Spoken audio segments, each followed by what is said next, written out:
Hey guys, Professor Bill, Comic Book University, and Harley Quinn Gossamer.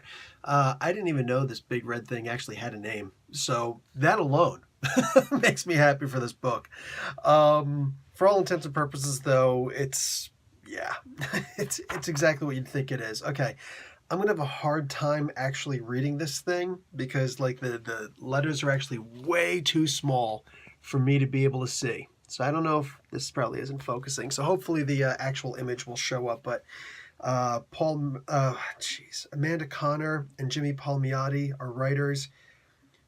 Pierre Brito is the artist. This particular issue is called A Hairy Predicament. Paul Mounts does the color. Dave Sharp does the letters.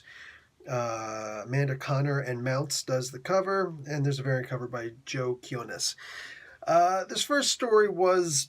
I don't know how the Harley Quinn book actually goes. I know there's a Harley Quinn solo series. I don't know how she's able to get out of Arkham Asylum. She should be in there too. How she gets out of Bel Rev, but, like she's supposed to be in the Suicide Squad too. So I get that she's everywhere, but if she's supposed to be everywhere and on lockdown, I'm kind of curious how this works.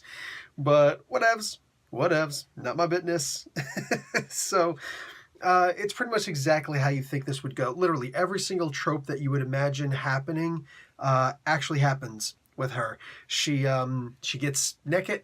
No, they don't show anything. Not really. She starts doing some stuff with Poison Ivy. Harley and Poison Ivy start talking about how, oh, you want to see this? You got to go to the Black Label stuff. I'm imagining that's actually a direct reference to... what the heck is it called? Black Label, DC's Black Label imprint, where you're gonna find some shadier material being shown, apparently, like the DC version of Marvel Max. Anyhow, there's another story also where you can actually see. I can actually read what all these things are.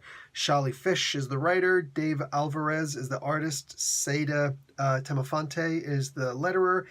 And then, yeah. And I like that Paul Dini and Bruce Timm are given credit for the creation of Harley Quinn. Anyway, yeah, and the second one doesn't go quite how I thought it would, but I guess it should. That's the more Warner Brothers version of what this is supposed to look like. The Looney Tunes version, I should say, of what this is supposed to look like. Ba-rum-bump. This was fun. This was fun. You're not going to get anything special or magical out of this, in my opinion, unless you're a huge mark for Harley Quinn or somehow a huge mark for Gossamer. Maybe. No judgments. But yeah, and I like that this scene on the cover actually happens in the book. for better or for worse, it actually happens in the book. Again, I think they hit on every single thing that you're hoping they're going to hit on with a Harley Quinn. And Harley isn't my biggest, I don't know, I'm not her biggest fan, you know what I'm saying? I enjoy works that she's in with other people, like Suicide Squad. All right, guys. Professor Bill, Comic Book University. Class dismissed.